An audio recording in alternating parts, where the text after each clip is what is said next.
तो आज की इस वीडियो के अंदर हम डिस्कस करने जा रहे हैं पाइथागोरियन थ्योरम, जिसको कुछ लोग पाइथागोरस थ्योरम के नाम से भी जानते हैं। ये थ्योरम बेसिकली क्या है, अगर आपके पास एक राइट ट्रायंगल हो, ठीक है, तो इस राइट ट्रायंगल में हमारे पास क्या होता है भाई, इसके तीन साइड्स होती हैं जिन्हें हम बेस, परपेंडिकुलर एंड हाइपोटेन्यूज के नेम से रिप्रेजेंट करते हैं। तो हम कह सकते हैं कि यहाँ पे जो हाइपोटेन्यूज है उसका स्क्वायर बराबर होगा perpendicular square plus base square के। ठीक है, ये फॉर्मूला हम ग्रेड 6, 7, 8 से पढ़ते हुए आते हैं, लेकिन बदकिस्मती से हमें इस चीज़ का प्रूफ नहीं पता होता कि ये फॉर्मूला आखिरकार आया है तो हमारे पास किस तरीके से आया है ना। मतलब अगर मैंने आपको ये ट्रायंगल बना के दे दिया, आप तो कह देंगे ये है हाइपोटेन्यूज स्क्वायर बराबर होगा base square plus perpendicular square. लेकिन अगर मैं यहाँ पे एक दूसरे तरीके का ट्रायंगल बनाऊँ कुछ इस तरीके से, तो है तो ये भी मेरे पास एक राइट एंगल ट्रायंगल है ना। ये मेरे पास क्या होगा, 90 डिग्री का एंगल होगा, मतलब ये एक राइट एंगल ट्रायंगल आ गया। ये परपेंडिकुलर है, ये बेस है और ये हाइपोटेन्यूज है।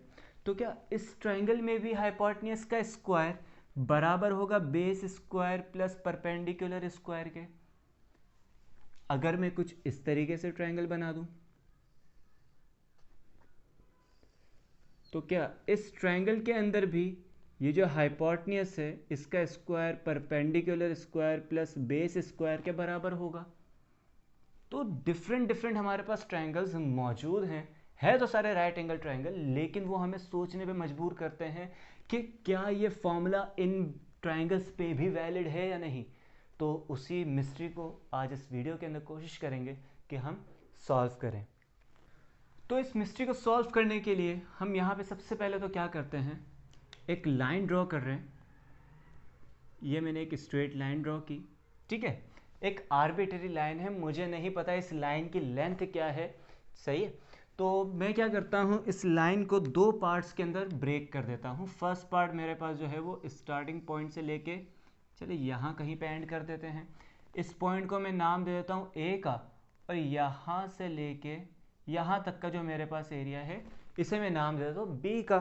तो कंबाइनली ये दोनों किसके बराबर होंगे, ये पूरी जो लाइन होगी ये ए प्लस बी के बराबर हो जाएगी, है ना। ऐसा ही होगा, मतलब अगर मैं इस ए पोर्शन को कह दूँ 5 और इस बी पोर्शन को कह दूँ मैं 2, तो टोटल लेंथ इस लाइन की कितनी हो जाएगी 5 + 2 विच मीन्स 7। सही है, अब सेंटीमीटर होगी तो सेंटीमीटर, अगर मैंने मीट्रिक स्केल से बनाई है तो मीटर के तौर पे आ जाएगी। सही हो गया, खैर मीटर तो नहीं होगा ये इतना, अच्छा जी, मतलब 7 मीटर्स नहीं होगा, कुछ ना कुछ मीटर यहाँ पे होगा। लेकिन जस्ट हम क्या कर रहे हैं, यहाँ पे आर्बिट्रेरीली वर्क कर रहे हैं हमारे इस फॉर्मूला को ड्राइव करने के लिए, ताकि जो हमारे पास फॉर्मूला आए वो प्रूव हो कि वो हर तरह के ट्रायंगल के लिए क्या हो सकता है, एप्लीकेबल हो सकता है। तो भाई मैंने यहाँ पे लाइन ड्रॉ की पहले तो, अब मैं क्या कर रहा हूँ, इसी लाइन को मैंने यहाँ से पिक किया और कॉपी पेस्ट कर देता हूँ ताकि मुझे एक स्क्वायर मिल जाए। स्क्वायर शेप क्या होती है, जिसकी चारों साइड्स सेम हो, सिमिलर हो। तो यहाँ से मैंने इसी लाइन को उठा के कॉपी पेस्ट किया, ठीक है, बिल्कुल स्ट्रेट लाइन मुझे चाहिए यहाँ।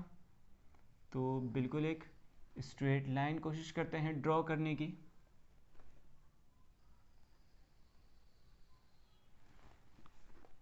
अच्छा जी, फिर यहाँ से भी एक स्ट्रेट लाइन और फिर यहाँ से भी एक स्ट्रेट लाइन।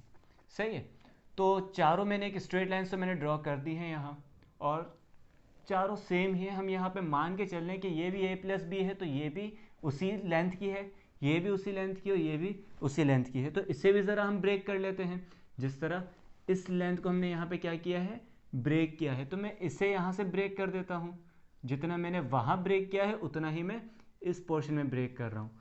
इस पोर्शन को मैं मान लेता हूँ कि ये पोर्शन है मेरे पास a, और ये जो पोर्शन है ये है मेरे पास b का पोर्शन। सिमिलर वे के अंदर अगर मैं यहाँ से ब्रेक करना चाहूँ तो इसे मैं मान लेता हूँ कि ये पोर्शन है मेरा a का और ये पोर्शन है मेरा b का। थोड़ी मिरर इमेज आ रही है यहाँ पे है, लेकिन होगा तो ये क्या, सेम ही। अगर आप मिरर के अंदर अपने आप को देखें तो जो मिरर के अंदर बंदा खड़ा हुआ है वो आप ही हो गए, ऐसा तो नहीं है कोई और बंदा आगे सामने खड़ा हो जाए, नहीं हो सकता। तो भाई यहाँ पे मिरर इमेज तो है लेकिन सेम है, ठीक है। तो इस वैल्यू की भी यहाँ पे मिरर इमेज बना के देखें तो ये भी कुछ इस तरीके से आएगी। थोड़ा ये ज़्यादा हो गया मेरे ख्याल से, इसे कम कर दिया है मैंने, तो ये ए हो जाएगा और ये मेरे पास हो जाएगा बी।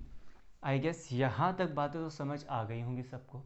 अब थोड़ा यहाँ पे हमें क्या करना है, ये जो इसका पॉइंट आ रहा है ना, ये वाला पॉइंट, इस पॉइंट से लेके यहाँ तक पहले मर्ज कर लेते हैं।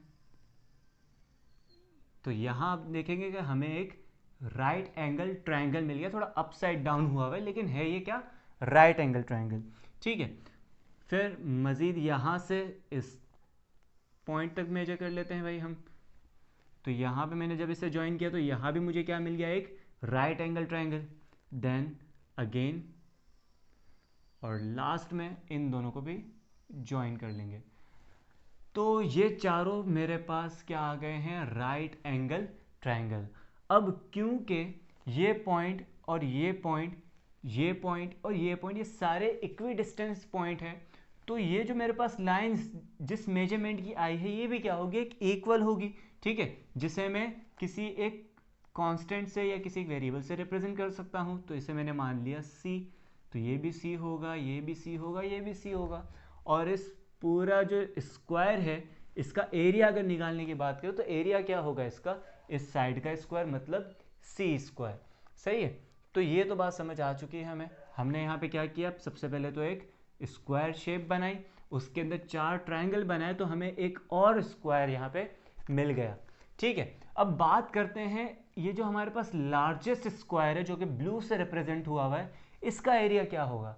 इस लार्जेस्ट स्क्वायर का एरिया होगा ए प्लस बी होल स्क्वायर, क्योंकि इसकी एक साइड क्या आ रही है, ए प्लस बी आ रही है।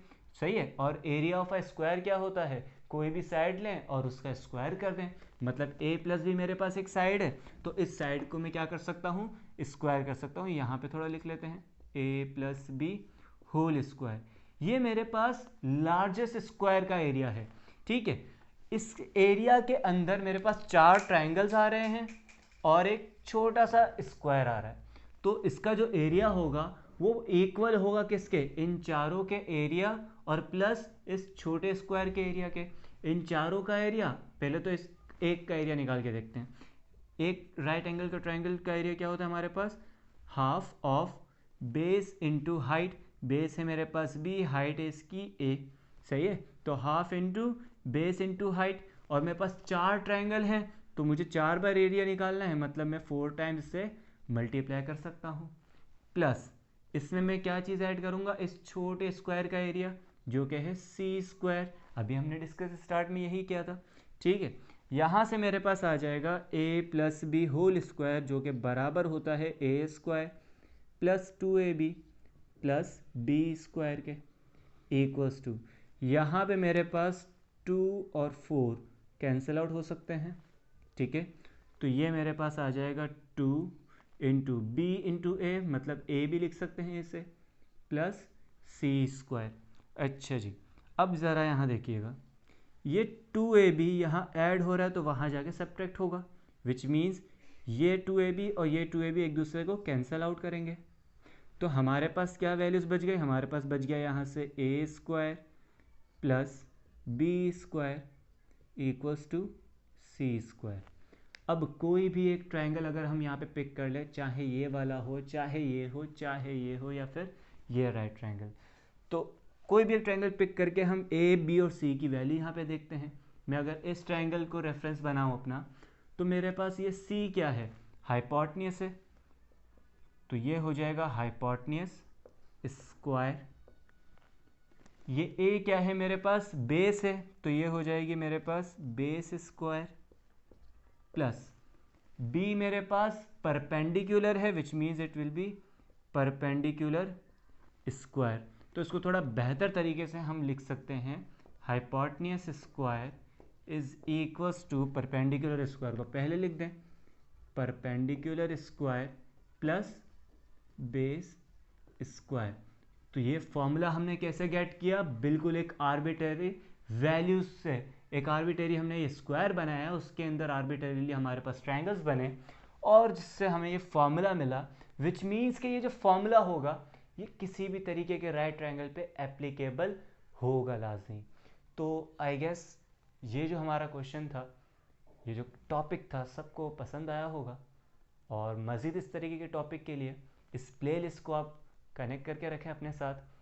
Thank you so much for your time. अल्लाह हाफिज़।